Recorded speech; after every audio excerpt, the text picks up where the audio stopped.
ರಕ್ತಾಂಬರೋ ರಕ್ತತನೋ ರಕ್ತಮಾಲ್ಯಾನುಲೇಪನಃ ಮಹೋದರೋ ಗಜಮುಖಃ ಪಾಶದಂತಾಂಕುಶಾಭಯೇ ಬಿಭ್ರಧ್ಯೇಯೋ ವಿಘ್ನಹರಃ ಕಾಮದಸ್ತ್ವರಯ ಹ್ಯಯಂ.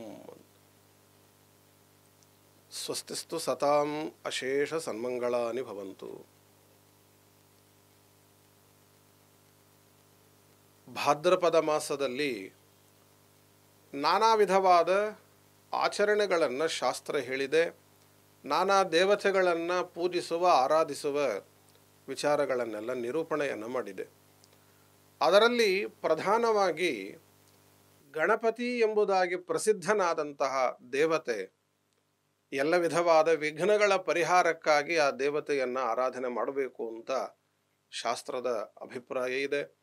ಗಣಪತ್ಯಂತರ್ಗತ ಮುಖ್ಯ ಪ್ರಾಣದೇವರ ಅಂತರ್ಯಾಮಿಯಾದ ವಿಶ್ವಂಭರ ರೂಪಿಯಾದ ಭಗವಂತನನ್ನು ಚಿಂತನೆ ಮಾಡಿ ಗಣೇಶನ ಆರಾಧನೆಯನ್ನು ಮಾಡಬೇಕು.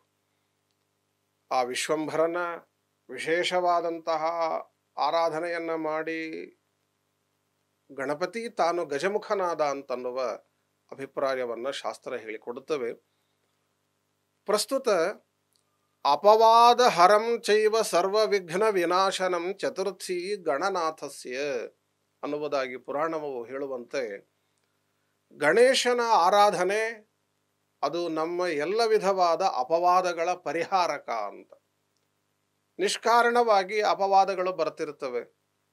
ಆ ಅಪವಾದಗಳ ಪರಿಹಾರಕ್ಕಾಗಿ ಗಣೇಶನ ಆರಾಧನೆಯನ್ನು ಮಾಡಬೇಕು. ಮತ್ತು ಮುಂದೆ ಹೇಳುವ ಕೆಲವು ಮಂತ್ರಗಳನ್ನು ಕೂಡ ಉಚ್ಚಾರಣೆಯನ್ನು ಮಾಡಿ ಅಪವಾದವನ್ನು ಪರಿಹಾರ ಮಾಡಿಕೊಳ್ಬೇಕು. ಕಾಂತಾರೇ ವಿಷಮೇವಾಪಿ ರಣೇ ರಾಜಕುಲೆ ತಥಾ ಸರ್ವಸಿದ್ಧಿಕರಂ ಚೈವ ವ್ರತಾನಾಂ ಉತ್ತಮಂ ವ್ರತಂ. ಗಜಾನನನ ಒಂದು ವ್ರತ ನಾವು ಆಚರಣೆಯನ್ನು ಮಾಡಿದೆವು ಅಂತಂದರೆ ನಮಗೆ ಎಲ್ಲ ವಿಧವಾದ ಕೆಲಸದಲ್ಲಿಯೂ ಜಯವು ಸಿಗ್ತದೆ. ಅದು ಯುದ್ಧ ಕಾಲ ಆಗಲಿ, ವಿದ್ಯಾಭ್ಯಾಸದ ಆರಂಭ ಕಾಲ ಆಗಲಿ, ಉಪನಯನದ ಆರಂಭ ಆಗಲಿ, ವಿವಾಹದ ಪ್ರಾರಂಭವಾಗಲಿ, ಏನೇ ಒಂದು ಸತ್ಕರ್ಮ ಅನುಷ್ಠಾನ ಮಾಡುವುದಾದರೂ ಪ್ರಾರಂಭದಲ್ಲಿ ಗಣೇಶನನ್ನು ಪೂಜೆ ಮಾಡಬೇಕು. ಮತ್ತು ವಿಶೇಷವಾಗಿ ಭಾದ್ರಪದ ಮಾಸದಲ್ಲಿ ಅಂತೂ ಗಣೇಶನ ಆರಾಧನೆಯನ್ನು ಮಾಡುವಂಥದ್ದು, ಪೂಜೆ ಮಾಡುವಂಥದ್ದು. ಗಣೇಶನ ಚಿತ್ರಣವನ್ನು ಶ್ರೀಮದ್ ಆಚಾರ್ಯರು ತಂತ್ರಸಾರ ಸಂಗ್ರಹದಲ್ಲಿ ಹೇಳಿಕೊಡುತ್ತಾರೆ. ಗಣಪತಿಯನ್ನು ನಾವು ಯಾವ ರೀತಿಯಾಗಿ ಚಿಂತನೆ ಮಾಡಬೇಕು? ಆಚಾರ್ಯರು ಹೇಳುವುದು, ರಕ್ತಾಂಬರೋ ರಕ್ತತನೋ ರಕ್ತಮಾಲ್ಯಾನುಲೇಪನಃ ಮಹೋದರೋ ಗಜಮುಖಃ ಪಾಶದಂತಾಂಕುಶಾಭಯೇ ಬಿಭ್ರಧ್ಯೇಯೋ ವಿಘ್ನಹರಃ ಕಾಮದಸ್ತ್ವರಯ ಹ್ಯಯಂ. ಗಣಪತಿಗೆ ಕೆಂಪು ಬಣ್ಣ ಅಂದರೆ ಬಹಳ ಪ್ರೀತಿ ಅಂತೆ. ಹಾಗಾಗಿ ಕೆಂಪು ಬಣ್ಣದ ಬಟ್ಟೆಯನ್ನು ಉಟ್ಟಿದ್ದಾನೆ. ತನ್ನ ದೇಹವು ಕೆಂಪು ಬಣ್ಣದ್ದು. ಕೆಂಪಾದ ಮಾಲೆಯನ್ನು, ಹೂವಿನ ಮಾಲೆಯನ್ನು ಧಾರಣೆ ಮಾಡಿದ್ದಾನೆ. ಕೆಂಪು ಬಣ್ಣದ ಒಂದು ಲೇಪನವನ್ನು ಕೂಡ ಮಾಡಿಕೊಂಡಿದ್ದಾನೆ. ಮಹೋದರ ಗಜಮುಖ ಗಣಪತಿಯದ್ದು. ಪಾಶ, ದಂತ, ಅಂಕುಶ, ಅಭಯ, ಹೀಗೆ 4 ಭುಜಗಳಿಂದ 4 ವಿಧವಾದ ಚಿತ್ರವನ್ನು ಗಣಪತಿ ಪಡೆದಿದ್ದಾನೆ ಅಂತಂತಾರೆ. ಇಂತಹ ಗಣಪತಿಯನ್ನು ನಾವು ಮನಸ ಧ್ಯಾನವನ್ನು ಮಾಡಿದರೆ, ಪೂಜೆಯನ್ನು ಮಾಡಿದರೆ, ಅಥವಾ ಗಣೇಶನ ಮಂತ್ರವನ್ನು ಜಪ ಮಾಡಿದರೆ ನಮಗೆ ತಕ್ಷಣವೇ ತಡವೇ ಇಲ್ಲದಂತೆ ನಮ್ಮ ಇಷ್ಟಾರ್ಥವನ್ನು ಪೂರ್ಣ ಮಾಡುತ್ತಾನೆ, ನಮ್ಮ ವಿಘ್ನಗಳನ್ನು ಪರಿಹಾರ ಮಾಡುತ್ತಾನೆ ಗಣಪತಿ ಅಂತ. ಗಣಪತಿಯನ್ನ ವಿಘ್ನೇಶ ಅಂತ ಕರೀತಾರೆ, ವಿಘ್ನಾಧಿಪತಿ ಅಂತ ಕರೀತಾರೆ. ಯಾಕೆ? ನಾವೇನು ಅನ್ಕೊಂಡ್ವಿ, ಇದುವರೆಗೂ ನಾವು ತಿಳಿದಂತೆ ವಿಘ್ನವನ್ನ ಪರಿಹಾರ ಮಾಡುತ್ತಾನೆ ಗಣಪತಿ. ವಿಘ್ನವನ್ನ ಪರಿಹಾರ ಮಾಡುವ ಗಣಪತಿ ವಿಘ್ನವನ್ನ ತಂದು ಕೊಡಲೂ ಬಲ್ಲ. ಗಣೇಶನನ್ನ ಸರಿಯಾಗಿ ಆರಾಧಿಸಿದರೆ ವಿಘ್ನ ನಮಗೆ ಪರಿಹಾರ ಆಗುತ್ತೆ. ಗಣೇಶನ ಆರಾಧನೆ ಮಾಡಲಿಲ್ಲ ಅಂದರೆ ನಮಗೆ ವಿಘ್ನಗಳು, ಇಲ್ಲದ ವಿಘ್ನಗಳು ಬಂದು ಸೇರುತ್ತವೆ. ಹಾಗಾಗಿ ಗಣಪತಿಯ ಆರಾಧನೆಯನ್ನು ನಾವು ಮಾಡಬೇಕು. ವಜರಾಜ ಸ್ವಾಮಿಗಳು ತೀರ್ಥ ಪ್ರಬಂಧದಲ್ಲಿ ಗೋಕರ್ಣದ ವರ್ಣನೆ ಮಾಡುವಾಗ ಹೇಳುತ್ತಾರೆ, ದುಷ್ಟಾನಾಮ ವಿಘ್ನಕರ್ತ ಸುಚರಿತ ಸುಜನಸ್ತೋಮ ವಿಘ್ನಾಪಹರ್ತ ತಸ್ಮಾತ್ ವಿಘ್ನಾಧಿಪೋಹಂ ಮತ ಇತಿ ಸುಧಿಯಾಂ ಸ್ಪಷ್ಟಮಾಜ್ಞಾಪನಾಯ ಪೌಲಸ್ತೇಚ್ಛಾಂತರಾಯ ಸುರ ಮುನಿ ನಿಖರಾಭೀಷ್ಟ ಸಂಪ್ರಾಪ್ತ್ಯುಪಾಯ ಶ್ರೇಯೋ ವಿಘ್ನಾಧಿರಾಜ ಪ್ರದಿಶತು ಸತತಂ ಭೂರಿ ಗೌರಿ ತನೂಜಃ. ತಾನು ದುಷ್ಟರಿಗೆ ವಿಘ್ನವನ್ನ ತಂದು ಕೊಡ್ತಾನಂತೆ, ಸಜ್ಜನರ ವಿಘ್ನವನ್ನ ಪರಿಹಾರ ಮಾಡ್ತಾನಂತೆ. ಹಾಗಾಗಿ ನನಗೆ ವಿಘ್ನೇಶ, ವಿಘ್ನರಾಜ, ವಿಘ್ನಾಧಿಪತಿ ಅನ್ನುವ ಹೆಸರು ಬಂದಿದೆ ಅಂತ ಗಣಪತಿ ತೋರಿಸ್ಕೊಡ್ತಾನಂತೆ. ಅದಕ್ಕೆ ಅಂತಾನೆ ಒಂದು ಕಥೆಯನ್ನು ಕೂಡ ಹೇಳ್ತಾರೆ, ಸೂಚನೆ ಮಾಡಿದ್ದಾರೆ ರಾಜರು ತೀರ್ಥ ಪ್ರಬಂಧದಲ್ಲಿ. ಪೌಲಸ್ತೇಚ್ಛಾಂತರಾಯ ಸುರಮುನಿ ನಿಖರಾಭೀಷ್ಟ ಸಂಪ್ರಾಪ್ತ್ಯುಪಾಯ ಅಂತ. ಒಂದೊಮ್ಮೆ ರಾವಣ ಶಿವನನ್ನ ಆರಾಧನೆ ಮಾಡಿ ಶಿವನ ವಿಶೇಷ ಸನ್ನಿಧಾನ ಇರುವಂತಹ ಒಂದು ಲಿಂಗವನ್ನು ತೆಗೆದುಕೊಂಡು ತನ್ನ ಊರಿಗೆ ಲಂಕಾಪಟ್ಟಣದವರೆಗೆ ಹೊರಟಿದ್ದನಂತೆ. ಮಾರ್ಗ ಮಧ್ಯದಲ್ಲಿ ಸಮುದ್ರ ಗೋಕರ್ಣದ ಸಮೀಪಕ್ಕೆ ಬಂದಿದ್ದ ಅವನು. ಅಲ್ಲಿ ಇರುವಾಗ ಅವನಿಗೆ ಆ ಲಿಂಗವನ್ನು ತೆಗೆದುಕೊಂಡು ಹೋಗಿ ಹೊರಟಿದ್ದ. ಆ ಲಿಂಗದ ವಿಶೇಷತೆ ಏನು ಅಂತಂದರೆ ಭಾರೀ ವಿಶೇಷ ಸನ್ನಿಧಾನ ಇರುವಂತಹ ಲಿಂಗ ಅದು. ಅವರು ಹೇಳಿದ್ದರಂತೆ ರುದ್ರದೇವರು, ಇದು ನಿನ್ನ ಊರಿನಲ್ಲಿ ಇರುವವರೆಗೂ ನಿನಗೆ ಸೋಲೇ ಇಲ್ಲ, ಅಷ್ಟು ಫಲದಾಯಕವಾದಂತಹ ಲಿಂಗವಾಗಿತ್ತದು. ಆದರೆ ಇನ್ನೊಂದು ಹೇಳಿದ್ರು, ಮಾರ್ಗ ಮಧ್ಯದಲ್ಲಿ ನೀನು ಎಲ್ಲಿ ನೆಲದ ಮೇಲೆ ಇಡತಕ್ಕದ್ದಲ್ಲ ಅಂತ. ಇದು ದೇವತೆಗಳಿಗೆ ವಿಚಾರ ಗೊತ್ತಾಗಿ ಋಷಿಮುನಿಗಳಿಗೆ ಚಿಂತೆಯಾಗಿ ಹೇಗಾದರೂ ಮಾಡಿ ಈ ಲಿಂಗ ಲಂಕೆಯವರೆಗೆ ಹೋಗಬಾರದು, ರಾವಣನ ಮನೆ ಸೇರಬಾರದು, ಅಷ್ಟು ವ್ಯವಸ್ಥೆ ಮಾಡಬೇಕು ಅಂತ. ಅದಕ್ಕೆ ಗಣಪತಿಯನ್ನು ಪ್ರಾರ್ಥನೆ ಮಾಡಿದ್ದರಂತೆ ಎಲ್ಲ ಋಷಿಮುನಿಗಳು. ಆಗ ಗಣಪತಿ ಬಂದು ಚಿಕ್ಕ ಹುಡುಗನ ವೇಷದಲ್ಲಿ ಬಂದಿದ್ದರಂತೆ. ರಾವಣ ಸಂಚರಿಸುತ್ತಿರುವಂಥ ಗೋಕರ್ಣದ ಪ್ರಾಂತಕ್ಕೆ ಬಂದಾಗ ರಾವಣನಿಗೆ ಮೂತ್ರಬಾಧೆಯಾಯಿತಂತೆ. ಅದಕ್ಕಾಗಿ ನೀನು ಕೈಯಲ್ಲಿ ಇಟ್ಟುಕೋಪ್ಪ ಮಗು ಬ್ರಹ್ಮಚಾರಿ, ನಾನು ನನ್ನ ಕೆಲಸ ಮುಗಿಸಿಕೊಂಡು ಬರುತ್ತೇನೆ, ನೆಲದ ಮೇಲೆ ಇಡಬೇಡ ಅಂತ ಹೇಳಿದ್ದನಂತೆ. ಗಣೇಶ ಆಯಿತು ಅಂತ ಕೈಯಲ್ಲಿ ಇಟ್ಟುಕೊಂಡಿದ್ದ. ಹೇಳಿದ್ದನಂತೆ, ನಾನು ಸಣ್ಣ ಹುಡುಗ, ಬಹಳೊತ್ತು ಹಿಡ್ಕೊಳ್ಳೋದು ಸಾಧ್ಯ ಇಲ್ಲ, ನಾನು ಕಾಯ್ತೇನೆ, 2, 3, 5 ಹೇಳ್ತೇನೆ, ನಂಬರ್ ಹೇಳ್ತೇನೆ, 3 ಹೇಳುವುದರ ಒಳಗಾಗಿ ನೀನು ಬರಬೇಕು, ಬಂದು ತಗೊಳ್ಬೇಕು, ಇಲ್ಲ ಅಂದರೆ ನಾನು ನೆಲದ ಮೇಲೆ ಇಟ್ಟುಬಿಡುತ್ತೇನೆ ಅಂತ ಹೇಳಿದ್ದ. ಹಾಗೆಲ್ಲ ಮಾಡಬೇಡಪ್ಪ, ನಾನು ಬೇಗ ಬರ್ತೇನೆ ಅಂತ ಹೇಳಿ ರಾವಣ ಹೋಗಿದ್ದನಂತೆ. ಅವನು ಮೂತ್ರಬಾಧೆ ಮುಗಿಸಿಕೊಂಡು ಬರುವುದರ ಒಳಗಾಗಿ ಗಣಪತಿ ಆ ಲಿಂಗವನ್ನು ನೆಲದ ಮೇಲೆ ಇರಿಸಿಬಿಟ್ಟಿದ್ದ. ಮುಂದೆ ಆ ಲಿಂಗವನ್ನು ಎತ್ತಲಿಕ್ಕೆ ರಾವಣ ಪ್ರಯತ್ನ ಮಾಡಿದ, ಸಾಧ್ಯವಾಗಲಿಲ್ಲ ಅನ್ನುವ ಮಾತನ್ನು ಹೇಳ್ತಾರೆ. ಇಲ್ಲಿ ನೋಡಿ, ಗಣಪತಿ ದುಷ್ಟನಾದ ರಾವಣನಿಗೆ ವಿಘ್ನವನ್ನು ತಂದು ಇಟ್ಟುಬಿಟ್ಟ, ಆ ಲಿಂಗವನ್ನು ತೆಗೆದುಕೊಂಡು ಹೋಗಲಿಕ್ಕಾಗದಂತೆ ಮಾಡಿಬಿಟ್ಟ. ಹಾಗಾಗಿ ದುಷ್ಟರಿಗೆ ವಿಘ್ನವನ್ನು ಕೊಟ್ಟ ಅಂತ. ಸಜ್ಜನರಿಗೆ, ಋಷಿಮುನಿಗಳಿಗೆ, ದೇವತೆಗಳಿಗೆ ಇದ್ದ ವಿಘ್ನ ಅದನ್ನು ಪರಿಹಾರ ಮಾಡಿದ. ಹಾಗಾಗಿ ಗಣಪತಿ ಎರಡನ್ನೂ ಮಾಡಬಲ್ಲ. ಆದ್ದರಿಂದ ಗಣಪತಿಯನ್ನ ವಿಘ್ನಾಧಿಪ, ವಿಘ್ನೇಶ ಅನ್ನುವುದಾಗಿ ಕರೆಯುವಂತಹ ಪದ್ಧತಿ ಇದೆ ಎಂಬುದಾಗಿ ಹೇಳುತ್ತಾರೆ. ಇಂತಹ ಗಣೇಶನ ಆರಾಧನೆಯನ್ನು ನಾವೆಲ್ಲರೂ ಸಹ ಅವಶ್ಯವಾಗಿ ಮಾಡಬೇಕಾದದ್ದು. ಗಣಪತಿಯನ್ನ ಪೂಜಿಸಿದರೆ ಪ್ರಧಾನವಾದ ಫಲ ಒಂದು ವಿಘ್ನಗಳ ಪರಿಹಾರ, ಜೊತೆಗೆ ಅವತ್ತು ಭಾದ್ರಪದ ಮಾಸದ ಶುಕ್ಲ ಪಕ್ಷದ ಚತುರ್ಥಿ ದಿನದಲ್ಲಿ ನಾವು ವಿಶೇಷವಾಗಿ ಆರಾಧನೆಯನ್ನು ಮಾಡಿದೆವು ಅಂತಂದರೆ ಎಲ್ಲ ವಿಧವಾದ ಅಪವಾದಗಳ ಪರಿಹಾರವಾಗುತ್ತೆ. ಈ ವಿಷಯದಲ್ಲಿ ಸ್ಯಮಂತಕೋಪಾಖ್ಯಾನದ ವಿಚಾರವನ್ನು ಪುರಾಣವಾದದ್ದು ನಮಗೆ ಹೇಳಿಕೊಡುತ್ತೆ. ಈ ಸ್ಯಮಂತಕೋಪಾಖ್ಯಾನದ ವಿಚಾರ ಭಾಗವತದಲ್ಲಿ, ಹರಿವಂಶದಲ್ಲಿ, ಮಹಾಭಾರತ ತಾತ್ಪರ್ಯ ನಿರ್ಣಯದಲ್ಲಿ ಶ್ರೀಮದಾಚಾರ್ಯರು, ಇನ್ನು ಅನೇಕ ಕಡೆಗಳಲ್ಲಿ ನಾವು ಕೇಳುತ್ತೇವೆ. ಭಾದ್ರಪದ ಮಾಸ ಮಹಾತ್ಮ್ಯದಲ್ಲಿಯೂ ಕೂಡ ಇದರ ಬಗ್ಗೆ ನಿರೂಪಣೆಯನ್ನು ಮಾಡಿದ್ದಾರೆ. ಕೆಲವೊತ್ತು ಆ ಸ್ಯಮಂತಕೋಪಾಖ್ಯಾನದ ವಿಚಾರವನ್ನು ಸಂಕ್ಷಿಪ್ತವಾಗಿ ತಿಳಿಯುವ ಪ್ರಯತ್ನವನ್ನು ಮಾಡೋಣ. ಚಕ್ರೇ ವ್ರತಂ ಜಗನ್ನಾಥೋ ವಾಸುದೇವ ಪ್ರತಾಪವಾನ್ ಆದಿಷ್ಟೋ ನಾರದೇಯನೇವ ವ್ರತ ಲಾಂಛನ ಮುಕ್ತಯೇ. ಬ್ರಹ್ಮದೇವರು ನಾರದರಿಗೆ ಹೇಳ್ತಾರೆ, ಜಗನ್ನಾಥ ಕೃಷ್ಣ ತನಗೆ ಉಂಟಾಗಿದ್ದ ಅಪವಾದವನ್ನು ಪರಿಹಾರ ಮಾಡಿಕೊಳ್ಳುವುದಕ್ಕಾಗಿ ಗಣೇಶನನ್ನು ಆರಾಧಿಸಿದ ಅಂತ. ಇದು ಮಾತು ಪುರಾಣದಲ್ಲಿ ಉಂಟು. ನಾವು ಅದನ್ನು ಸರಿಯಾಗಿ ಅರ್ಥ ಮಾಡಿಕೊಳ್ಳಬೇಕು. ಪರಮಾತ್ಮನಿಗೆ ಬೇರೊಬ್ಬ ದೇವತೆಯ ಆರಾಧನೆಯ ಅವಶ್ಯಕತೆ ಇಲ್ಲ, ಅನಿವಾರ್ಯತೆ ಇಲ್ಲ. ದೇವರ ನಾಮ ಸ್ಮರಣೆ ಮಾಡೋಣದರಿಂದಲೇ ಎಲ್ಲ ವಿಧವಾದ ಫಲವು ಸಿಗುತ್ತೆ. ಆದರೂ ಕೂಡ ಗಣಪತಿ ಆರಾಧನೆಯನ್ನ ಮಾಡಿ ಎಲ್ಲರೂ, ಜಗತ್ತಿನ ಸಜ್ಜನರು ತಮ್ಮ ಅಪವಾದಗಳನ್ನು ಕಳೆದುಕೊಳ್ಳಲಿ, ತಮ್ಮ ದುಃಖವನ್ನು ಕಳೆದುಕೊಳ್ಳಲಿ ಅನ್ನುವುದನ್ನು ಶಿಕ್ಷಣೆ ಮಾಡುವುದಕ್ಕಾಗಿ ದೇವರು ಗಣೇಶನ ಆರಾಧಿಸಿದಂತೆ ತೋರಿಸಿದ ಅನ್ನುವುದಾಗಿ ನಾವು ತಿಳಿಯಬೇಕು.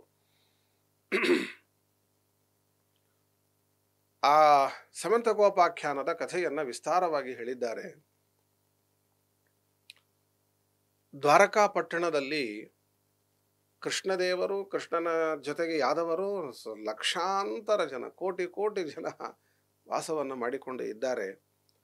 ಅದರಲ್ಲಿ ಸತ್ರಾಜಿತ ಮತ್ತು ಪ್ರಸೇನ ಅನ್ನುವ ಅಣ್ಣ ತಮ್ಮಂದಿರು. ಸತ್ರಾಜಿತನಿಗೆ ಸೂರ್ಯ ದೇವತೆಯ ಮೇಲೆ ವಿಶೇಷ ಅಭಿಮಾನ. ಹಾಗಾಗಿ ಅವನು ಸೂರ್ಯನನ್ನ ಕುರಿತಾಗಿ ತಪಸ್ಸನ್ನು ಮಾಡಿದ, ಆರಾಧಿಸಿದ, ಪ್ರಾರ್ಥನೆ ಮಾಡಿದ. ಸೂರ್ಯದೇವರು ಕೂಡ ದರ್ಶನವನ್ನು ಕೊಟ್ಟು ನೀನು ಏನು ಬೇಕು ಕೇಳು ಅಂದರಂತೆ. ಇಲ್ಲ, ನನಗೆ ಸಮಂತಕ ಮಣಿ ಬೇಕು ಅಂತ ಕೇಳಿದ ಸತ್ರಾಜಿತ. ಅದಕ್ಕೆ ಸೂರ್ಯದೇವರು ತಾನು ಕೊರಳಲ್ಲಿ ಧಾರಣೆ ಮಾಡಿದ ಹಾರವನ್ನು ಹಾಗೇ ತೆಗೆದುಕೊಟ್ರಂತದನ್ನು, ಮಣಿಯನ್ನೇ ಎತ್ತಿ ಕೊಟ್ಟರು ಅಂತಾರೆ. ಪ್ರದದೋ ತಸ್ಯ ತದ್ರತ್ನಂ ಸ್ವಕಂಠಾತ್ ಅವತಾರ್ಯ ಸಹ. ಸೂರ್ಯ ದೇವತೆ ತನ್ನ ಕಂಠದಲ್ಲಿ ಇರುವಂತಹ ಸಮಂತಕ ಮಣಿಯನ್ನ ತೆಗೆದು ಸತರಾಜಿತ ರಾಜನಿಗೆ ಕೊಡ್ತಾರೆ ಮತ್ತು ಹೇಳಿದರಂತೆ ಸೂರ್ಯದೇವರು, ನೋಡಪ್ಪ, ಇದು ಎಲ್ಲಿರುತ್ತೋ ಅಲ್ಲಿ ಒಳ್ಳೆ ಮಳೆ ಆಗುತ್ತೆ. ಇದು ಎಲ್ಲಿರುತ್ತೋ ಈ ಮಣಿ, ಸಮಂತಕ ಮಣಿ, ಅಲ್ಲಿ ಸುಭಿಕ್ಷೆಯಿಂದ ಇರುತ್ತಾರೆ ಎಲ್ಲರೂ. ಈ ಮಣಿ ಎಲ್ಲಿರುತ್ತೋ ಈ ಮಣಿ ನಿತ್ಯವೂ ಸಹ 8 ಭಾರದಷ್ಟು ಚಿನ್ನವನ್ನು ಕೊಡುತ್ತೆ. ಇಷ್ಟೆಲ್ಲ ಅದರ ಮಹತ್ವವನ್ನು ಹೇಳಿದರಂತೆ. ಶುಚಿಯಾಗಿ ಇದನ್ನ ಧಾರಣೆ ಮಾಡಬೇಕು. ಯಾರಾದರೂ ಅಶುಚಿಯಲ್ಲಿ ಇದನ್ನ ಧಾರಣೆ ಮಾಡಿದರೆ ಅವರ ನಾಶವೇ ಆಗುತ್ತೆ ಅಂತಿಷ್ಟೆಲ್ಲ ಹೇಳಿದರಂತೆ ಸೂರ್ಯದೇವತೆ. ಅದನ್ನ ತೆಗೆದುಕೊಂಡ, ಕೊರಳಲ್ಲಿ ಹಾಕಿಕೊಂಡ ಹೊರಟು ಬರ್ತಾ ಇದ್ದಾನೆ ಮನೆಗೆ, ದ್ವಾರಕೆಗೆ ಸತ್ರಾಜಿತ್ ಮಹಾರಾಜ. ಬಂದ ನೋಡ್ತಾರೆ ಸಮಸ್ತ ಯಾದವರು. ನೋಡ್ಲಿಕ್ಕೆ ಆ ಸಮಂತಕ ಮಣಿಯ ನಿಮಿತ್ತದಿಂದ ಏನು ಪ್ರಕಾಶ, ಸೂರ್ಯನೇ ಬರ್ತಾ ಇದ್ದಾನೇನು ಅನ್ನುವಂತೆ ಕಂಡು ಬರ್ತಾ ಇತ್ತಂತೆ. ಎಲ್ಲರಿಗೂ ಅದರ ಮೇಲೆ ಆಸೆ ಹುಟ್ಟಿತು. ಅಪರೂಪವಾದಂತಹ ವಸ್ತು ಅದು. ಅದನ್ನು ನೋಡಿದರು, ನನಗೆ ಬೇಕು ಅನ್ನುವಂತೆ. ಆದರೆ ಜೋರಾಗಿ ಹೊರಗೆ ಯಾರು ಹೇಳಲಿಕ್ಕೆ ಮನಸ್ಸು ಮಾಡಿಲ್ಲ, ಧೈರ್ಯ ಮಾಡಿಲ್ಲ. ಆದರೆ ಕೃಷ್ಣ ಮಾತ್ರ ಅಂದನಂತೆ, ಸತ್ರಾಜಿತ, ಬಹಳ ಚೆನ್ನಾಗಿದೆ ಮಣಿ, ಇದನ್ನು ನನಗೆ ಕೊಡ್ತೀಯಾ ಅಂತ ಕೇಳಿದನಂತೆ. ಆದರೆ ಅದನ್ನು ಕೊಡ್ಲಿಕ್ಕೆ ತಯಾರಾಗಲಿಲ್ಲ ಅವನು. ತಾನು ತಪಸ್ಸು ಮಾಡಿ ಪಡೆದು ತಂದಂತಹ ಮಣಿಯನ್ನ ಕೊಡ್ಲಿಕ್ಕೆ ಮನಸ್ಸು ಮಾಡಲಿಲ್ಲ. ಅದಕ್ಕೆ ಅವನೇನು ಮಾಡಿದ ಅಂದರೆ, ನನ್ನಲ್ಲೇ ಇದು ಬಿಟ್ಟರೆ ಯಾವಾಗಲೂ ಕೃಷ್ಣ ಬಂದು ಮತ್ತೆ ಕೇಳಿಯಾನು, ಕೊಡಲೇಬೇಕಾಗುತ್ತಲ್ಲ, ಮತ್ತೆ ಕೇಳಿದರೆ ಕಷ್ಟ ಆಗುತ್ತೆ. ಅದಕ್ಕೆ ಅವನೇನು ಮಾಡಿದ, ಸತ್ರಾಜಿತ ತನ್ನ ತಮ್ಮನ ಕೈಯಲ್ಲಿ ಕೊಟ್ಟ ಅದನ್ನು. ಕೃಷ್ಣ ಹೋಗಿ ಅವನನ್ನೇನು ಕೇಳಲಿಕ್ಕಿಲ್ಲ ಅನ್ನುವಂತಹ ವಿಚಾರದಲ್ಲಿ ಇದ್ದ. ಆದರೆ ಪ್ರಸೇನ ಮುಂದೊಮ್ಮೆ ಆ ಮಣಿಯನ್ನ ತನ್ನ ಕೊರಳಲ್ಲಿ ಧಾರಣೆ ಮಾಡಿ ಆಭರಣದಂತೆ ಧರಿಸಿ ಅನೇಕರನ್ನ ಕರೆದುಕೊಂಡು, ಕೃಷ್ಣನನ್ನೂ ಕರೆದುಕೊಂಡು ಬೇಟೆಗೆ ಅಂತ ಹೋಗಿದ್ದನಂತೆ ಅರಣ್ಯಕ್ಕೆ. ಬೇಟೆಗೆ ಹೋದಾಗ ಒಟ್ಟಿಗೆ ಹೊರಟದ್ದು ನಿಜ. ಆದರೆ ಅರಣ್ಯದಲ್ಲಿ ದಿಕ್ಕು ಬದಲಾಗ್ತಾ ಹೋಗಿರಬೇಕು ಬಹುಶಃ. ಸತ್ರಾಜಿತನ ತಮ್ಮನಾದ ಪ್ರಸೇನ ಒಂದು ದಿಕ್ಕಿನಲ್ಲಿ ಹೋಗಿದ್ದಾನೆ, ಉಳಿದವರು ಮತ್ತೊಂದು ದಿಕ್ಕಿನಲ್ಲಿ ಬೇಟೆಗೆ ಹೋಗಿರಬಹುದು. ಇಂತಹ ಸಂದರ್ಭದಲ್ಲಿ ಪ್ರಸೇನ ಬೇಟೆಯಾಡುತ್ತಾ ಹೋಗ್ತಾ ಇರುವಾಗ ಮುಂದೊಮ್ಮೆ ಸಿಂಹ ಒಂದು ಪ್ರಸೇನನನ್ನ ಸಂಹಾರವನ್ನ ಮಾಡುತ್ತೆ. ಪ್ರಸೇನನನ್ನು ಸಂಹರಿಸಿ ಆ ರತ್ನವನ್ನ ತಾನು ತೆಗೆದುಕೊಂಡು ಹೋಯಿತು. ಹೋಗುವಾಗ ಮಾರ್ಗ ಮಧ್ಯದಲ್ಲಿ ಜಾಂಬವಂತ ಸಿಂಹವನ್ನು ನೋಡಿದ. ಸಿಂಹದ ಜೊತೆಯಲ್ಲಿ ಇದ್ದಂತಹ ಮಣಿಯನ್ನು ನೋಡಿದ. ಜಾಂಬವಂತ ಸಿಂಹವನ್ನು ಸಂಹರಿಸಿ ಆ ಮಣಿಯನ್ನು ತೆಗೆದುಕೊಂಡು ತಾನು ಹೊರಟ. ತಾನು ತನ್ನ ಗುಹೆಗೆ ಬರ್ತಾನೆ. ಗುಹೆಗೆ ಬಂದು ತನ್ನ ಮನೆಯಲ್ಲಿ ಇದ್ದಂತಹ ಒಂದು ಮಗು, ಆ ಮಗುವಿನ ದೋಲ ತೊಟ್ಟಿಲು, ಆ ತೊಟ್ಟಿಲಿಗೆ ಒಂದು ಆಭರಣದಂತೆ, ಅಲಂಕಾರದ ವಸ್ತುವಿನಂತೆ ಅದನ್ನು ಕಟ್ಟಿದ್ದರಂತೆ. ಆ ತೊಟ್ಟಿಲಲ್ಲಿ ಇರುವಂಥ ಮಗುವನ್ನು ತೂಗುತ್ತಾ ಅಲ್ಲಿ ಇದ್ದ ಒಬ್ಬ ಹೆಂಗಸು, ಜಾಂಬವತಿನೇ ಅಲ್ಲಿ ಇದ್ಲು ಅಂತಂತಾರೆ, ಅವಳು ಅದನ್ನು ತೂಗುತ್ತಾ ಇದ್ಲು ಅಂತನ್ನುವುದಾಗಿ ಪುರಾಣವಾದದ್ದು ಹೇಳುತ್ತೆ. ಇತ್ತ ಕಡೆಗೆ ಏನಾಯಿತು, ಪ್ರಸೇನ ಹತನಾಗಿ ಬಿಟ್ಟ. ಎಲ್ಲರೂ ಉಳಿದ ಕಡೆಗೆ ಬೇಟೆಗೆ ಹೋದಂತಹ ಜನರು ಮನೆಗೆ ಮರಳಿ ಬಂದರು. ಸತ್ರಾಜಿನ್ ಮಹಾರಾಜ ಯೋಚನೆ ಮಾಡುತ್ತಾನೆ, ಪ್ರಸೇನ ಇಲ್ಲ, ಮಣಿ ಇಲ್ಲ. ಹಿಂದಿನ ದಿವಸದಲ್ಲಿ ಕೃಷ್ಣ ಕೇಳಿದ್ದ ಮಣಿ ಕೊಡು ಅಂತ. ಓ, ಕೃಷ್ಣನೇ ಏನೋ ಮಾಡಿದ್ದಾನೆ. ಬೇಟೆಗೆ ಅಂತ ಹೋದಾಗ ಕೃಷ್ಣನೇ ಪ್ರಸೇನನನ್ನ ಸಂಹಾರವನ್ನ ಮಾಡಿ ಮಣಿ ತೆಗೆದುಕೊಂಡು ಹೋಗಿದ್ದಾನೆ ಅಂತ ಎಲ್ಲ ಕಡೆಗೂ ಪ್ರಚಾರ ಮಾಡಿದ. ಪ್ರತಿಯೊಬ್ಬ ಯಾದವರು ಆ ಮಾತಾಡುವುದಕ್ಕೆ ಪ್ರಾರಂಭ ಮಾಡಿದರು. ಈ ರೀತಿಯಲ್ಲಿ ಕೃಷ್ಣನಿಗೆ ಅಪವಾದ ಬಂದಂತೆ ಆಯಿತು. ಕೃಷ್ಣನಿಗೆ ಅಪವಾದ ಬಂತು. ದೇವರಂತಾನೆ, ಅಪವಾದ ಬಂದಾಗ ಅದನ್ನು ಪರಿಹರಿಸಿಕೊಳ್ಳದೆ ಇರಬಾರದು ಅಂತ. ಅದನ್ನು ತಿಳಿಸುವುದಕ್ಕೋಸ್ಕರವಾಗಿ ದೇವರು ಆಗ ತಾನು ಕೆಲವು ಯಾದವರನ್ನ ಕರೆದುಕೊಂಡು ಹೊರಟನಂತೆ. ಕೆಲವರನ್ನ ಕರೆದುಕೊಂಡ ಅರಣ್ಯಕ್ಕೆ ಬರ್ತಾನೆ. ಬರುವಾಗ ನೋಡೋಣ, ಹೊರಡೋಣ ಬನ್ನಿ ಅಂತ ಕರೆದುಕೊಂಡು ಹೋಗ್ತಾ ಇದ್ದಾನೆ. ಮಾರ್ಗ ಮಧ್ಯದಲ್ಲಿ ಸಿಂಹ ಬಿದ್ದಿದೆ, ಪ್ರಸೇನ ಬಿದ್ದಿದ್ದಾನೆ ಮೊದಲು, ನಂತರ ಸಿಂಹ ಬಿದ್ದಿದೆ. ಅವನ್ನೆಲ್ಲ ನೋಡಿಕೊಂಡ, ತೋರಿಸಿದ ಕೃಷ್ಣ ಯಾದವರಿಗೆ.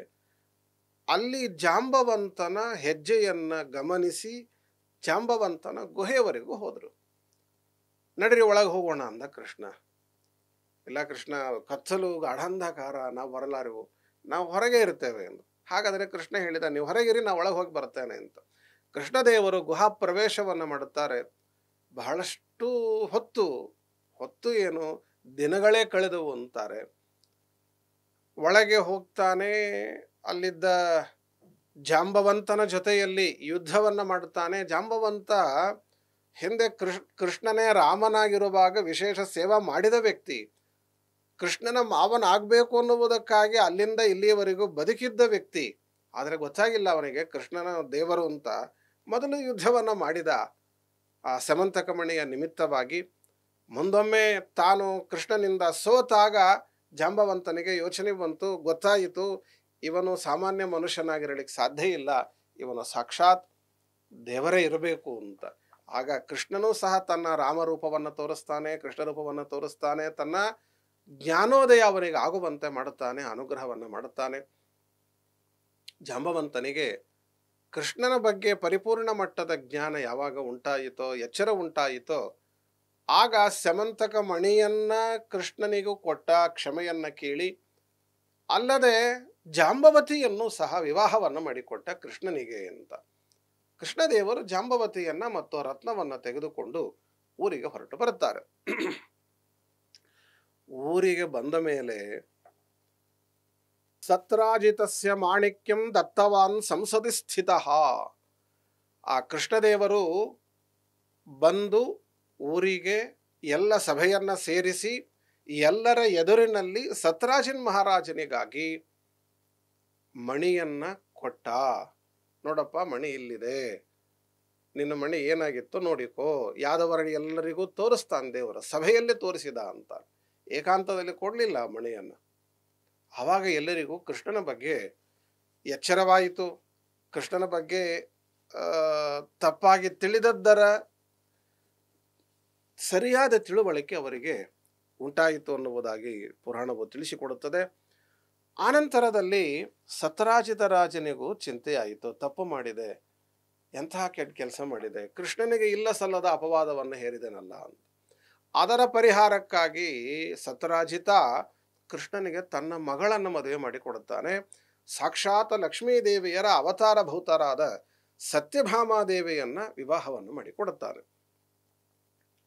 ಈ ಸಂದರ್ಭದಲ್ಲಿ ಏನಾಯಿತು, ಸತ್ಯಭಾಮೆಯನ್ನ ಮದುವೆ ಆಗಬೇಕು ಅನ್ನುವುದಾಗಿ ಅಪೇಕ್ಷೆ ಪಟ್ಟವರು ಅನೇಕರಿದ್ದರು ಆ ಗುಂಪಿನಲ್ಲಿ.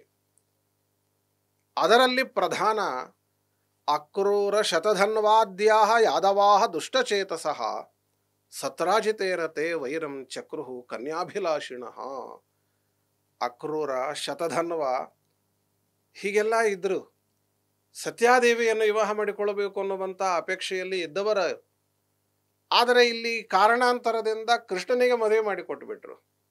ಈ ನಿಮಿತ್ತವಾಗಿ ಮುಂದೆ ಸತರಾಜಿತ ರಾಜನ ಮೇಲೆ ಒಂದು ದ್ವೇಷ ಉಂಟಾಯಿತು, ಕೋಪ ಉಂಟಾಯಿತು ಅಕ್ರೂರ ಶತಧನ್ವನಿಗೆ.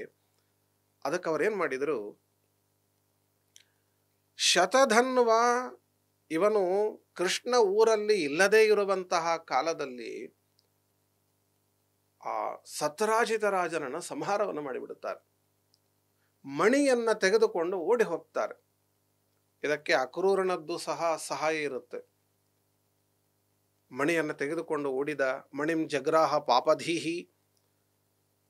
ಕೃಷ್ಣನಿಗೆ ವಿಷಯ ಗೊತ್ತಾಯಿತು. ಸತ್ಯಾದೇವಿ ಕೃಷ್ಣನಿಗೆ ಈ ಮಾತನ್ನು ಹೇಳಿದರು. ತನ್ನ ತಂದೆಯನ್ನ ಸಂಹಾರ ಮಾಡಿದ್ದಾರೆ, ಸಮಂತಕ ಮಣಿಯನ್ನು ಅಪಹಾರ ಮಾಡಿದ್ದಾರೆ ಅಂತ. ಆಗ ಕೃಷ್ಣದೇವರು ಬಲರಾಮನಿಂದ ಒಡಗೂಡಿ ಬೆನ್ನಟ್ಟಿದರಂತೆ. ಈ ವಿಷಯ ಗೊತ್ತಾಯಿತು ಶತಧನ್ವನಿಗೆ, ನನ್ನನ್ನೇ ಬೆನ್ನಟ್ಟಿದ್ದಾರೆ ಅಂತ. ಅದಕ್ಕೆ ಅವನೇನು ಮಾಡಿದ, ಸಮಂತಕ ಮಣಿಯನ್ನು ಅಕ್ರೂರನಿಗೆ ಕಳಿಸಿಬಿಟ್ಟ. ಅಕ್ರೂರನಿಗೆ ಕಳಿಸಿ ಅಕ್ರೂರನಿಗೆ ಕೊಟ್ಟು ತಾನು ಓಡುತ್ತಾನೆ ತಪ್ಪಿಸಿಕೊಂಡು. ಆಗ ಕೃಷ್ಣ ಬಲರಾಮರು ಇಬ್ಬರೂ ಶತಧನ್ವನನ್ನು ಬೆನ್ನಡುತ್ತಾರೆ. ಬಹಳಷ್ಟು ದೂರ ರಥದಲ್ಲಿ ಹೋಗಿದ್ದಾರೆ ಕೃಷ್ಣ ಬಲರಾಮರು. ಅವನು ಕುದುರೆಯನ್ನೇರಿ ಹೋಗ್ತಾ ಇದ್ದಾನೆ. ಕುದುರೆ ಕೆಳಗೆ ಬಿದ್ದಿದೆ. ಶತಧನ್ವ ಓಡುತ್ತಾನೆ. ಆಗ ಕೃಷ್ಣ ಹೇಳಿದನಂತ ಅಣ್ಣನಿಗೆ, ಬಲರಾಮನಿಗೆ, ಅಣ್ಣ ನೀನು ಇಲ್ಲೇ ಇರು, ನಾ ಹೋಗಿ ಅವನನ್ನು ಹೊಡೆದು ಮಣಿ ತರುತ್ತೇನೆ ಅಂತ. ಬಲರಾಮನನ್ನು ಮಧ್ಯದಲ್ಲಿಯೇ ನಿಲ್ಲಿಸಿದ ಕೃಷ್ಣ. ತಾನು ಓಡಿ ಹೋಗಿ ಶತಧನ್ವನನ್ನು ಹಿಡಿದು ಹೊಡೆದು ಸಂಹರಿಸಿದ. ಮಣಿಯನ್ನು ಹುಡುಕದ ಹಾಗೆ ತೋರಿಸಿದ. ಅಲ್ಲಿ ಮಣಿ ಕಾಣಲಿಲ್ಲ. ಅದು ಯಾಕೆಂದ್ರೆ ಹಿಂದೆ ಹೇಳಿತ್ತು, ಆ ಮಣಿಯನ್ನ ಶತಧನ್ವ ಅಕ್ರೂರನಿಗೆ ಕೊಟ್ಟು ಕಳಿಸಿದ್ದ ಅಂತ. ಮಣಿ ಸಿಕ್ಕಿಲ್ಲ ಅಣ್ಣ ಅಂತ ಬಂದು ಕೃಷ್ಣ ಬಲರಾಮನಿಗೆ ಹೇಳಿದ. ಆದರೆ ಬಲರಾಮ ನಂಬುವ ಸ್ಥಿತಿಯಲ್ಲಿ ಇರಲಿಲ್ಲ ಅವನು. ಬಲರಾಮನಿಗೆ ಸ್ಯಮಂತಕ ಮಣಿಯ ಮೇಲೆ ಒಂದು ಆಸೆ ಇತ್ತು, ನನಗೆ ಬೇಕಿದು ಅಂತ. ಕೃಷ್ಣ ಶತಧನ್ವನನ್ನು ಸಂಹರಿಸಿದಾಗ ಅವನಿಗೆ ಮಣಿ ಸಿಕ್ಕಿದೆ, ಆದರೂ ಸಿಕ್ಕಿಲ್ಲ ಅಂತ ಸುಳ್ಳು ಹೇಳ್ತಾ ಇದ್ದಾನೆ ಇವನು. ನೋಡಿ ಎಂತಹ ಒಂದು ಸಂದರ್ಭ. ಶೇಷನ ಅವತಾರನಾದಂತಹ ಬಲರಾಮನಿಗೂ ಸಹ ಕೃಷ್ಣನ ಮೇಲೆ, ಸರ್ವೋತ್ತಮನಾದ ದೇವರ ಮೇಲೆ ಸಂಶಯ ಹುಟ್ಟಿತು. ಸಮಂತಕಾರ್ಥೇ ರಾಮೋಪಿ ಕೃಷ್ಣಸ್ಯ ವಿಮನಾಭವತ ಅಂತಾರೆ ಆಚಾರ್ಯರು. ಸಾಮಾನ್ಯ ಮಣಿಯ ನಿಮಿತ್ತವಾಗಿ ಜಗನ್ಮಣಿ ಕೃಷ್ಣನ ಮೇಲೆ ಅಪವಾದ, ಕೃಷ್ಣನ ಮೇಲೆ ಆರೋಪ ಬಲರಾಮ ಮಾಡುವಂತಹ ಸಂದರ್ಭ ಬಂತು. ಎಷ್ಟರ ಮಟ್ಟಿಗೆ ಅಂದರೆ, ಮನೆಗೆ ಬರೋದಿಲ್ಲ ನಿನ್ನ ಜೊತೆಗೆ ಅಂದನಂತ ಬಲರಾಮ ಕೃಷ್ಣನಿಗೆ. ಅಷ್ಟೊತ್ತಿಗೆ ಆಗಲೇ ವಿದರ್ಭ ದೇಶದವರೆಗೂ ಬೆನ್ನಟ್ಟಿಕೊಂಡು ಹೋಗಿದ್ದಾರಂತ. ಅಷ್ಟು ಹತ್ತಿರದಲ್ಲಿ ಬಂದಿದ್ರು. ಬಲರಾಮನಂದ, ನಮ್ಮ ಸ್ನೇಹಿತ ಇದ್ದಾನೆ, ನಾನು ಅಲ್ಲೇ ಹೋಗ್ತೇನೆ, ನಾನು ದ್ವಾರಕೆಗೆ ಬರೋದಿಲ್ಲ ಅಂತ ಹೊರಟು ಹೋದನಂತ. ಕೃಷ್ಣ ಮತ್ತೆ ಅನಿವಾರ್ಯವಾಗಿ ತಾನು ದ್ವಾರಕೆಗೆ ಮರಳಿ ಬರ್ತಾನೆ. ಆ ನಂತರದಲ್ಲಿ ಕೃಷ್ಣದೇವರು ಹುಡುಕಿಸ್ತಾರೆ, ಸಮಂತಕ ಮಣಿ ಎಲ್ಲಿದೆ. ಹಿಂದೆ ಹೇಳಿದ್ದೆ, ಸಮಂತಕ ಮಣಿ ಎಲ್ಲಿರುತ್ತೋ ಅಲ್ಲಿ ಸುಕ್ಷೇಮದಿಂದ ಇರುತ್ತೆ ಜಗತ್ತು. ಹಾಗಾಗಿ ಎಲ್ಲ ಕಡೆಗೂ ವಿಚಾರವನ್ನು ಮಾಡಿದರೆ ಕಾಶಿ ಕ್ಷೇತ್ರ, ಕಾಶಿ ಪ್ರದೇಶ ಅದು ಒಳ್ಳೆ ಎಲ್ಲ ವಿಧವಾದಂತಹ ರೀತಿಯಲ್ಲಿ ಸಮೃದ್ಧವಾಗಿ ಇತ್ತಂತೆ. ಅದನ್ನು ನೋಡಿ ಕೃಷ್ಣದೇವರು ತಾನು ತನ್ನ ದೂತರನ್ನು ಕಳಿಸಿ ಅಕ್ರೂರನನ್ನು ಅಲ್ಲಿಂದ ಕರೆಸ್ತಾನೆ. ಅಕ್ರೂರ ಅಲ್ಲಿ ಹೋಗಿದ್ದ. ಅವನು ಅಕ್ರೂರನಿಗೆ ಅಜ್ಜಿ ಮನೆ ಅದು. ಆ ಅಕ್ರೂರನನ್ನು ಅಲ್ಲಿಂದ ಕರೆಸಿ ಸಮಂತಕ ಮಣಿಯನ್ನು ಎಲ್ಲರ ಎದುರಿನಲ್ಲಿ, ಬಲರಾಮನನ್ನು ಕರೆಸಿದ, ವಿದರ್ಭಕ್ಕೆ ಹೋಗಿದ್ದ ಬಲರಾಮನನ್ನು ಕರೆಸಿ, ಸತ್ಯಭಾಮಿಯನ್ನು ಕೂಡಿಸಿ, ಜಾಂಬವತಿಯನ್ನು ಕೂಡಿಸಿ, ಸಭೆಯನ್ನು ಮಾಡಿ ಎಲ್ಲರ ಮಧ್ಯದಲ್ಲಿ ಕೃಷ್ಣ ಅಕ್ರೂರನನ್ನು ಕರೆಸಿ ಹೇಳಿಸಿದ, ನಾನೇ ತೆಗೆದುಕೊಂಡು ಹೋಗಿದ್ದೆ ಅನ್ನುವುದನ್ನು. ಆ ಸಂದರ್ಭದಲ್ಲಿ ಸಮಂತಕ ಮಣಿಯ ಮೇಲೆ ಸತ್ಯಭಾಮಿಗೆ ಆಸೆ, ಬಲರಾಮನಿಗೆ ಆಸೆ, ಜಾಂಬವತಿಗೆ ಆಸೆ, ಇಷ್ಟೆಲ್ಲ ಜನರಿಗೂ ಆಸೆ. ಆದರೆ ಕೃಷ್ಣ ಅಂದ, ಇದು ಆಸೆ 3-4 ಜನಕ್ಕೆ ಇದೆ, ಇದು ಇಲ್ಲೇ ಇತ್ತು ಅಂದರೆ ನಮ್ಮಲ್ಲೇ ಜಗಳ ಶುರುವಾಗುತ್ತೆ. ಅದಕ್ಕೆ ಬೇಡ ಅಕ್ರೂರ, ನೀನೇ ತೆಗೆದುಕೊಂಡು ಹೋಗ್ಬಿಡಪ್ಪ, ನೀನೇ ಇಟ್ಟುಕೋ. ಆ ಬಂಗಾರ ಏನು ಸಿಗುತ್ತೋ ಸಂಪತ್ತು, ಅದನ್ನು ತೆಗೆದುಕೊಂಡು ಮಾರಾಟ ಮಾಡಿ ದಾನ ಧರ್ಮಗಳನ್ನು ಮಾಡಿ ಯಜ್ಞಯಾಗಗಳನ್ನು ಮಾಡಪ್ಪ ಅಂತ ಕೃಷ್ಣವನಿಗೆ ಕೊಟ್ಟುಬಿಟ್ನಂತೆ. ಈ ರೀತಿ ಅದ್ಭುತವಾದಂತಹ ಸಮಂತಕ ಮಣಿಯ ಚರಿತ್ರೆಯನ್ನು ಹೇಳುತ್ತಾರೆ. ಆ ಸಮಂತಕ ಮಣಿಯ ಚರಿತ್ರೆಯನ್ನು ನಾವು ಶ್ರವಣ ಮಾಡಿದರೆ ನಮ್ಮ ಅಪವಾದಗಳು ಪರಿಹಾರವಾಗ್ತವೆ. ಆ ಚೌತಿ ಭಾದ್ರಪದ ಮಾಸದ ಶುಕ್ಲ ಪಕ್ಷದ ಚತುರ್ಥಿ ಚಂದ್ರ ದರ್ಶನವನ್ನು ಮಾಡಬಾರದು ಅಂತಾರೆ. ಆ ಚಂದ್ರ ದರ್ಶನವನ್ನೇನಾದರೂ ಮಾಡಿದ್ದಾದಲ್ಲಿ ಅಪವಾದಗಳು ಬರುತ್ತವೆ ಅಂತ. ಆ ಅಪವಾದಗಳ ಪರಿಹಾರಕ್ಕಾಗಿ ಸ್ಯಮಂತಕಮಣಿಯ ಚರಿತ್ರೆಯನ್ನು ನಾವು ಶ್ರವಣವನ್ನು ಮಾಡಬೇಕು ಅಂತಾರೆ. ಮತ್ತು ಶ್ಲೋಕವೊಂದನ್ನು ಪಠಣ ಮಾಡುವಂತಹ, ಸಂಕ್ಷಿಪ್ತವಾಗಿ ಹೇಳುವಂತಹ ಒಂದು ಪದ್ಧತಿಯು ಕೂಡ ಉಂಟು. ಸಿಂಹ ಪ್ರಸೇನಂ ಅವಧೀತ್ ಸಿಂಹೋ ಜಾಂಬವತಾ ಹತಃ ಸುಕುಮಾರಕ ಮಾರೋದೀಹಿ ತವಹ್ಯೇಷ ಸ್ಯಮಂತಕಃ ಅಂತ. ಹಿಂದೆ ಸಾಂದರ್ಭಿಕವಾಗಿ ಹೇಳಿದ್ದೆ, ಮಗುವೊಂದನ್ನು ತೊಟ್ಟಿಲಲ್ಲಿ ಹಾಕಿ ತೂಗುವಾಗ ಆ ಮಣಿ ಇದೇ ಸ್ಯಮಂತಕ ಮಣಿಯನ್ನು ಅಲ್ಲಿ ಕಟ್ಟಿದ್ರು ಅಂತ. ಆ ಸ್ಯಮಂತಕ ಮಣಿಯನ್ನು ಕಟ್ಟಿ ಆ ಮಗುವನ್ನು ತೂಗುವಾಗ ಈ ಶ್ಲೋಕವನ್ನು ಹೇಳ್ತಿದ್ರಂತಲ್ಲಿ. ಆ ಶ್ಲೋಕವನ್ನು ಯಾರು ಪಠಣವನ್ನು ಮಾಡುತ್ತಾರೆ ಅವರಿಗೆ ಆ ಅಪವಾದ ರೂಪವಾದ ದೋಷ ಪರಿಹಾರವಾಗ್ತದೆ.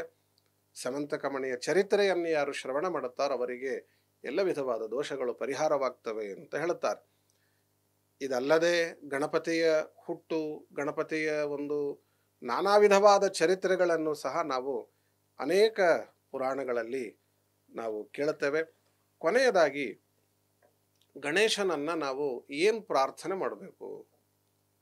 ಜಗನ್ನಾಥದಾಸರು ಹರಿಕಥಾಮೃತ ಸಾರದಲ್ಲಿ ವಿಘ್ನೇಶ ಸಂಧಿಯಲ್ಲಿ ಪ್ರಾರಂಭದಲ್ಲಿ ಹೇಳುತ್ತಾರೆ, ಶ್ರೀಶನಂಘ್ರಿ ಸರೋಜ ಭೃಂಗ ಮಹೇಶ ಸಂಭವ ಮನ್ಮನದೊಳು ಪ್ರಕಾಶಿಸನುದಿನ ಪ್ರಾರ್ಥಿಸುವೆ ಪ್ರೇಮಾತಿಶಯದಿಂದ. ನೀ ಸಲಹು ಸಜ್ಜನರ ವೇದವ್ಯಾಸ ಕರುಣಾಪಾತ್ರ ಮಹದ ಆಕಾಶಪತಿ ಕರುಣಾಳು ಕೈಪಿಡಿದು ಎಮ್ಮನುದ್ಧರಿಸು. ಹೇ ಗಣಪತಿ, ನೀನು ಪರಮಾತ್ಮನ ಪಾದ ಕಮಲದಲ್ಲಿ ದುಂಬಿಯಂತೆ ಇರುವವನು, ಮಹರುದ್ರದೇವರ ಮಗ. ನನ್ನ ಮನಸ್ಸಿನಲ್ಲಿ ಸರ್ವದಾ ಪ್ರಕಾಶಿಸು, ನನ್ನ ಧ್ಯಾನಕ್ಕೆ ವಿಷಯನಾಗು, ಅನುಗ್ರಹೋನ್ಮುಖನಾಗಿ ನನ್ನನ್ನು ನೋಡಪ್ಪ, ಸಜ್ಜನರನ್ನ ರಕ್ಷಣೆಯನ್ನು ಮಾಡು. ನೀನು ವೇದವ್ಯಾಸದೇವರ ಕರುಣೆಗೆ ಪಾತ್ರ. ಯಾಕೆ ಮಹಾಭಾರತವನ್ನು ವೇದವ್ಯಾಸದೇವರು ಗಣಪತಿಯ ಮೂಲಕವಾಗಿ ಬರೆಸಿದರು ಅಂತನ್ನುವುದಾಗಿ ಹೇಳುತ್ತಾರೆ. ಹಾಗಾಗಿ ವೇದವ್ಯಾಸದೇವರ ಅನುಗ್ರಹ ನಿನಗೆ ಇದೆ. ಆಕಾಶ ತತ್ವದ ಅಭಿಮಾನಿ ದೇವತೆ ನೀನು. ಇಂತಹ ಮಹಾನ್ ದೇವತೆ ಗಣಪತಿ, ನೀನು ನಮಗೆ ಜೀವನ ಮಾಡುವುದು ಹೇಗೆ, ಬದುಕುವುದು ಹೇಗೆ, ಅಧ್ಯಾತ್ಮ ಸಾಧನೆ ಮಾಡುವುದು ಹೇಗೆ ಗೊತ್ತಿಲ್ಲ. ನೀನು ನಮ್ಮ ಕೈಯನ್ನು ಹಿಡಿದು ನಡೆಸು, ಅನುಗ್ರಹಿಸು ಅನ್ನುವುದಾಗಿ ಪ್ರಾರ್ಥನೆಯನ್ನು ಮಾಡುತ್ತಾರೆ ಜಗನ್ನಾಥದಾಸರು. ಅದೇ ರೀತಿಯ ಪ್ರಾರ್ಥನೆಯನ್ನು ನಾವು ಸಹ ಗಣೇಶನಲ್ಲಿ ಮಾಡಿ, ಗಣಪತಿ ಅಂತರ್ಗತರಾದ ಮುಖ್ಯಪುರಾಣ ದೇವರ ಅಂತರ್ಯಾಮಿಯಾದ ವಿಶ್ವಂಭರನನ್ನು ಚಿಂತನೆಯನ್ನು ಮಾಡುತ್ತಾ ಅವರ ಅನುಗ್ರಹವನ್ನು ಬಯಸ್ತಾ ಈ ಎರಡು ಮಾತುಗಳನ್ನು ಸಮರ್ಪಣೆ ಮಾಡ್ತಾ ಇದ್ದೇನೆ. ಮಧ್ವೇಶಾರ್ಪಣಮಸ್ತು. ಹರೇ ನಮಃ.